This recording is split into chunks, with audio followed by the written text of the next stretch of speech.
German chocolate cake. The first time someone asked me about how German chocolate cake isn't German? Tell me more. Willkommen. My name is Sean Huggins and this is React with Hugs. Let's hop straight into today's reaction. All right, so today we are back with Feli from Germany and we're going to be checking out 5 things you thought were German but actually aren't. So hopefully we will learn a thing or two today about what is actually German and what isn't. But as always, feel free to leave your mustard down in the comments below. Like, subscribe, all that stuff helps the channel. But let's waste no more time. Los geht's. When I first came to the US, people really wanted me to try this and asked how authentic it was. And I was just like, what is this? I've never heard of this before. Turns out they thought this was straight from Germany. Meanwhile, in Germany, they have no idea this even exists. Ooh, let's get into it. Hello, servus, and welcome back to my YouTube channel. My name is Feli. I'm originally from Munich, Germany, but I've been living here in Cincinnati, Ohio, on and off since 2016. And it still happens to this day that people here ask me about something that they're convinced is from Germany, you know, like a typical German delicacy or a dance even. Meanwhile, I've never come across a dance? I want to learn a German dance.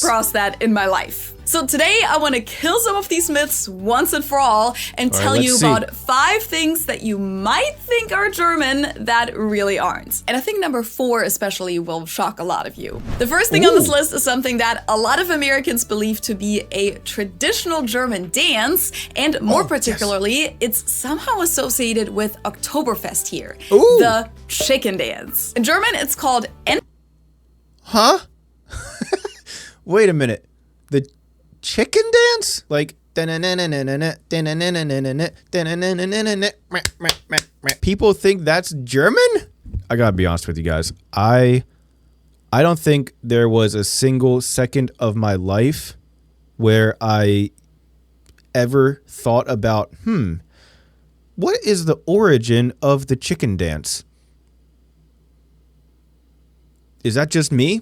I've never even thought about who made it and where did it come from and what's the country of origin. I've never even considered that. Is that weird? I never thought about it. But I also don't think I ever heard that it was from Germany. Interesting. Let's find out more.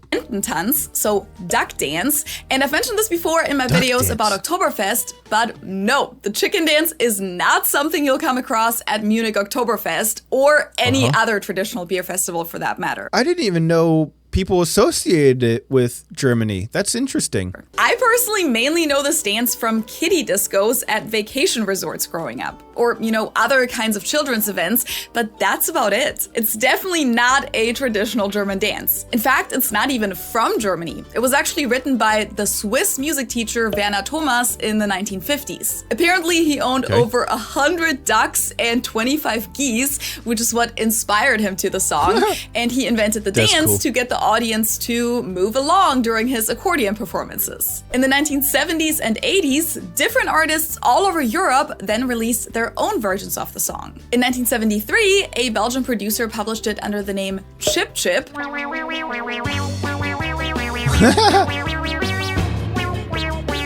In 74, a French accordion version was released titled La Danse des Canards, so duck dance.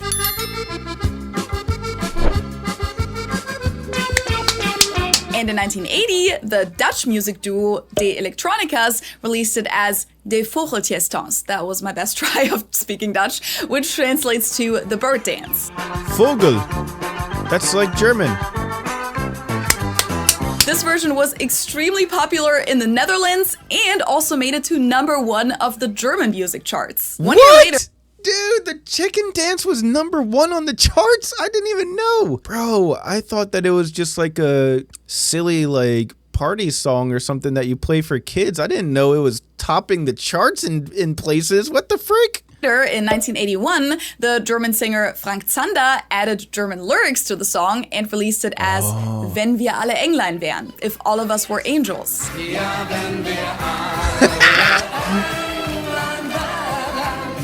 The song is basically about drinking too much wine, sleeping around, and how much fun life can be when you don't follow the rules. This song was super popular in Germany as well, and in the same year, another German artist released a parody version called Gib mir bitte einen Kuss, Please Give Me a Kiss. Gib mir bitte einen Kuss, gib mir bitte einen Kuss und sag doch du zu mir. Then in the same year, the Italian artist Romina Power released the song as Il ballo del qua qua. The British group The Tweets Dude, I'm loving this. This is awesome. published their version as The Birdie Song.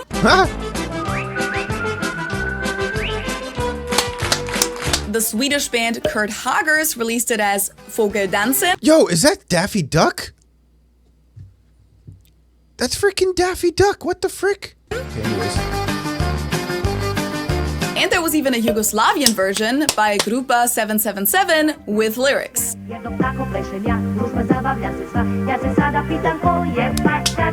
So 1981 was truly the year of the chicken dance all over Europe. Wow. And that's also the year that the song made it over to the US. According to several articles I found on this topic, a band just decided to play the song at an Oktoberfest celebration in Tulsa, Oklahoma, and they wanted to get a duck costume for it, but all they could find was a chicken costume. And that's the beginning of how the chicken dance became a huge part of Oktoberfest celebrations all over the US. That's funny. Dude, I never went to an Oktoberfest celebration in America. That's probably why I didn't know that people associated it with Oktoberfest. But apparently, I have to go check these out because they got some chicken dances going down, and as you can tell, I like a good chicken dance, even if it doesn't have anything to do with actual Germany and actual Oktoberfest. Here at the Cincinnati Oktoberfest, they even pride themselves on hosting the world's largest chicken dance every year. In 1994, they claimed the world record with 48,000 participants.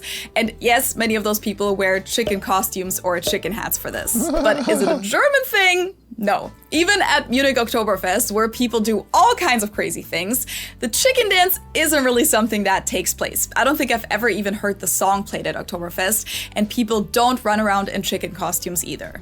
The next one is something I had never seen in my life until I ordered a pretzel at a German restaurant here for the first time, and it came with this liquid cheese dip. And as it turns out, it's not just that cheese, one restaurant yummy. that did that, but it seems to be kind of the standard here that a soft pretzel is served with either a cheese sauce, even though here they often just refer to it as cheese, like, would you like some cheese with your pretzel? Or sometimes they give you mustard as a dip. So to clear up this myth, Or sometimes you can even have some melted chocolate. once and for all, we neither dip our pretzels in cheese sauce nor in mustard in Germany, unless you ate something else with mustard and then kind of like use your pretzel to clean up your plate. But I eat pretzels with mustard in Germany when I do Weißwurstfrühstück und Brezeln.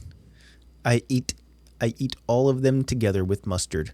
Does that count? I guess that doesn't count because I'm also having Weißwurst. I guess that doesn't count. Never mind. I take it all back. it's not common that when you buy a pretzel in Germany, you're handed a side of mustard with it. But apparently that's a very widespread belief Never here in thought the about US. it. Now, when it comes to the cheese dip, here in the Midwest particularly, they usually serve what's called beer cheese, which usually has kind of an orange color to it. And if I had to describe the taste, I'd say that it tastes like melted slices of American sandwich cheese or cheddar cheese, and yeah, a hint of beer. In other parts of the country where beer cheese isn't as common, you often just get this yellow cheese sauce, kind of similar to nacho cheese dip at the movie theater. I But don't if like we those don't ones. dip our pretzels in cheese or mustard, how do we eat them in Germany? Butter. Well, in a lot of cases, we just eat them plain. What's also super common is a Butterbrezel, so a butter pretzel that was cut up like a sandwich and has some butter in the middle. I know that fellow YouTuber Nelf is a huge fan of those. Sometimes they also add chives to that. There are pretzels with a baked cheese crust like this. And in Bavaria specifically, we also have this cheese spread called Oberster that's usually served with either some bread or a pretzel as part of a typical Bavarian that Brotzeit. looks There are different good. recipes for this, but it's typically made from brie or camembert cheese mixed with butter, onions, and paprika powder. But it doesn't contain Is that ice cream? contain any beer, and it's not liquid. stupid. It basically has the consistency of like a mushed up brie, so it's more like a bread spread. Now, when it comes to Bread beer spread. cheese, I should That's say fun that to there say. are different cheeses in Germany and Austria that are called Bierkäse, so literally beer cheese, but those are all just regular types of hard cheeses and have nothing to do with the cheese dip here in the US. Because that was actually invented in Kentucky in the 1930s, right outside of Lexington, so only about 1.5 hours south of Cincinnati. So it makes sense that Cool. it's more common in this part of the country. And I will say that while I'm definitely not a big fan of pretzels with nacho cheese, beer cheese is actually pretty good. Yeah, the nacho cheese is not very good, but the beer cheese looks good. I don't think I've ever had it. Maybe it's a little bit more regional in America, like she said. I'm not sure, but I'm also not buying too many soft pretzels in America, so maybe it's just that I don't buy them enough to get the beer cheese. But this picture looks very good to me. Especially with like the softer type of pretzels that they usually serve here. Apparently, even the Queen of England was a fan of beer cheese, and after a Oh. trip to Lexington, she even brought some home with her. If you had to summarize Germany's dark past in the 20th century in one person, it would most likely be The big H. this guy, Adolf Hitler. Well, even though he was undoubtedly responsible for the downfall of Germany, he wasn't even actually German. He was born in Austria, well, at the time it was the Austrian-Hungarian Empire, in the I did know that one because I've watched a lot of videos on World War II and the Holocaust and the Big H and all that stuff. And yeah, that's one thing that I did know. So point for me, at least I knew one thing on this list. small town of Braunau am Inn, which is located in Upper Austria, right at the German border next to Bavaria. In Oh, wow. 1913, when he was 24, he moved to Munich, which at the time was still part of the German Empire, and he even voluntarily fought for the Bavarian army when World War I started in 1914. Nevertheless, he officially remained an Austrian citizen up until the year 1925. So up until 2 years after the beer hall putsch, where he had tried to overthrow Germany's first ever democratic government, the Weimar Republic. After he requested to have his Austrian citizenship revoked in 1925, he was officially stateless for about 7 years. During this Dang. time, he made numerous attempts to obtain the citizenship of one of the German states, because the Weimar Republic didn't have unitary German citizenship,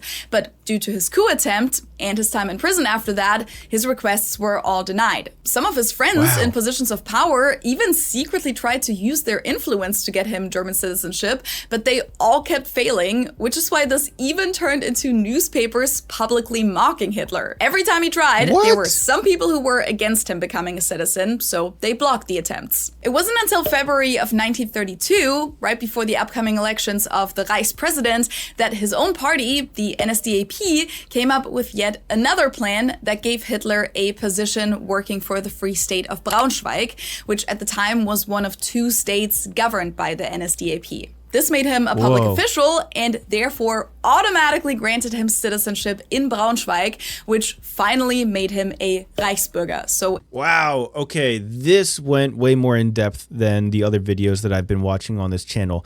That is fascinating. Even though I already knew he was from Austria originally, this backstory of how he actually came to Germany and became a citizen and then started to take power from there, that's very interesting. I like that kind of stuff. Very detailed, and I like that. a German citizen of the Weimar Republic. However, he never actually worked the job that he was supposed to do for Braunschweig, so Oh, wow. this was de facto a fake position solely for him to obtain citizenship. And about Wow. 1 year later, he became Germany's Reichskanzler, Chancellor, and we all know how that ended. Now, I know that a lot of you probably knew that Hitler wasn't originally German, but I still think it's interesting how one of the most famous Germans in history wasn't even German until he was in his 30s. Yeah, it's definitely interesting to see that one of the most famous Germans ever wasn't born a German, but he did do all of the things that he's most famous for while he was technically a German citizen. But yeah, either way, the backstory is very fascinating. I like. Next I up like on to our hear list stuff is a like that. sweet treat that I've been asked about more times than I can count. What's German chocolate cake. The first time Ooh. someone asked me about how German chocolate.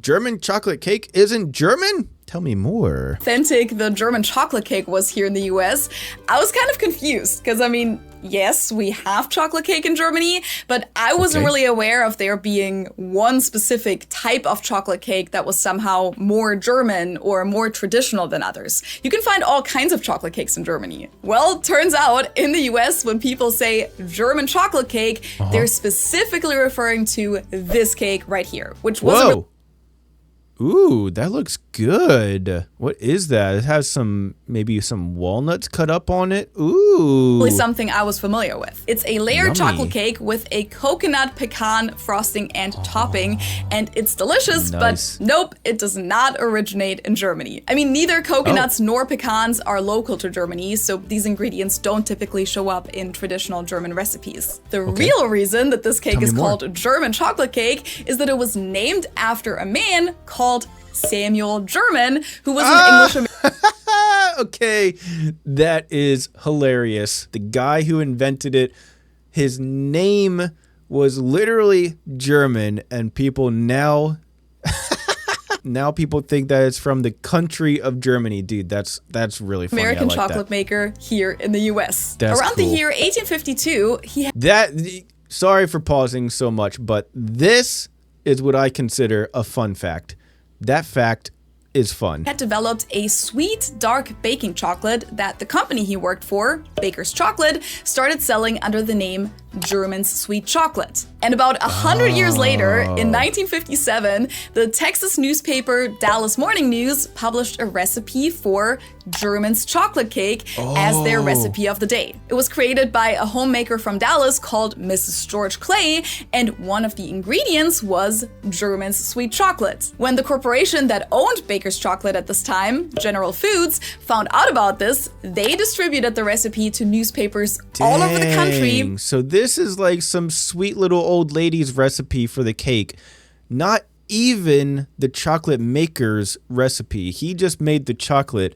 Some sweet little old Texas lady made the recipe, and now everybody is remaking it and calling it their own. Dang, that's crazy. And it worked. The sales of Baker's Chocolate went up by 70%, and Wow. the cake became an American staple. At some Cool. point in time, the possessive S in German's chocolate cake was dropped, and people just started calling it German chocolate cake, which is why a lot of Americans today believe that this recipe is originally Wow, from looks Germany. good.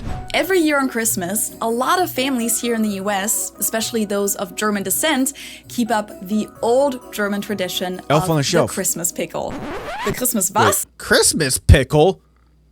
Huh? What the frick is a Christmas pickle? Again, this was something that I had never heard of before I came to the US. There were several instances where I met people of German ancestry here in Cincinnati, and they would proudly tell me about how their family has a German last name and how they still do the Christmas pickle tradition What the frick is the Christmas pickle tradition? Tell me more. every year. Obviously assuming that I knew all about that. Well, I didn't, and turns out only about 7% of all Germans have ever even heard of this tradition. But what even Apparently, I'm more German than I thought.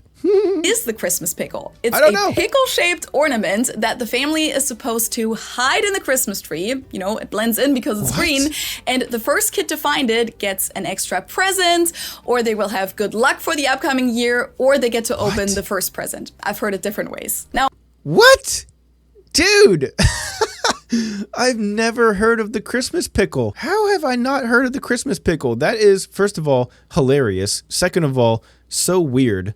Third of all, hilarious. Why have I not heard of the Christmas pickle? Now, fact is that in modern Germany, this is not a commonly known tradition, and the majority of German families do not own a pickle-shaped Christmas ornament. However, over the Okay. last 20 years or so, more and more German ornament makers have heard of this legend, and they started to cater to all of the tourists that come to Germany and ask for the pickle ornament. Really? So you can actually find them now in some parts of Germany. Wow. Unfortunately, it's not clear where this tradition really originated. There's one legend of a German-born soldier who fought in the Civil War here in the US and ended up in prison. He He was about to starve to death on Christmas Eve, but a prison guard ended up giving him a pickle and saved his life. Other legends say that the American entrepreneur Frank W. Woolworth brought the pickle to the US when he started to import German Christmas ornaments. Other people say that it used to be a regional tradition in Germany that faded over time. Whether or not any of those explanations are true, nobody seems to know for sure, but the Christmas pickle is definitely not something that my generation or my parents or my grandparents' generation in Germany are familiar with. What are some other things that people believe to be typical for a country that actually aren't from that country at all? One example that comes to mind are Chinese fortune cookies, but let me know in the comments below.